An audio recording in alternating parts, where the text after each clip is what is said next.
आंबेगावातील अंगणवाडी सेविकेकडून निकृष्ट पोषण आहाराची पोलखोल करणारा व्हिडिओ, दोषी अधिकाऱ्यांवर कारवाई सोडून प्रशासनाकडून थेट अंगणवाडी सेविकेचं निलंबन, प्रशासनाचा चोर सोडून संन्याशाला फाशी वृत्तीचा सर्व स्तरातून निषेध। पोषण आहाराची पोलखोल केली म्हणून नाही तर वर्गात रीलबाजी केली त्यामुळे देवयानी पारधी यांच्यावर कारवाई, सत्ताधारी राष्ट्रवादीचे आमदार दिलीप वळसे पाटलांचा अजब दावा।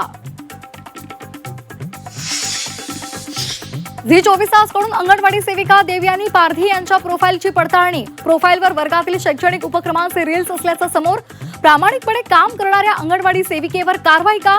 झी24 तासचा सवाल। अंगणवाडी सेविकेनं आहारासंदर्भात प्रश्न उपस्थित करण्यात चूक काय? सरकारला निलंबन मागे घ्यावंच लागेल तर देवयानी पारधी यांच्यासाठी लढा देणार असल्याचं राष्ट्रवादी शरदचंद्र पवार पक्षाच्या खासदार सुप्रिया सुळे यांचा निर्धार।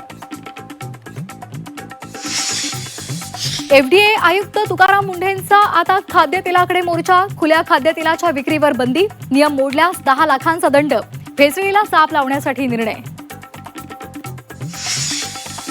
सण उत्सवावर महागाईचं सावट, साखर गुळासह नारळाच्या दरात मोठी वाढ, साखर 15 दिवसात 17 रुपयांनी महागली, गुळाच्या दराचीही 100, वाढलेल्या दरामुळे बाप्पाचा नैवेद्य महागण्याची शक्यता।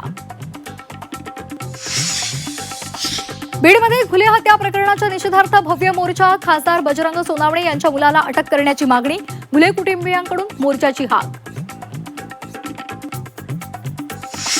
एकनाथ शिंदेंनी निवडणूक आयोग अमित शहांच्या मदतीनं धनुष्यबाण चोरला, चोरलेल्या धनुष्यबाण घेऊन ते बाळासाहेबांचा विचार पुढे नेत आहेत का? खासदार संजय राऊतांचा हल्लाबोल। महामुंबईकरांचा रिक्षा टॅक्सी प्रवास महागणार, रिक्षाचं भाडं 1 रुपयानं तर टॅक्सी भाडं 2 रुपयांनी महागणार, 1 सप्टेंबर पासून नवे दर लागू होणार। व्यावहारिक मराठी येत नसलेल्या राज्यभरातील 1268 चालकांना आरटीओची नोटीस, महिन्याभरात मराठी शिकण्याचे आदेश, आजही आरटीओची कारवाई सुरूच राहणार।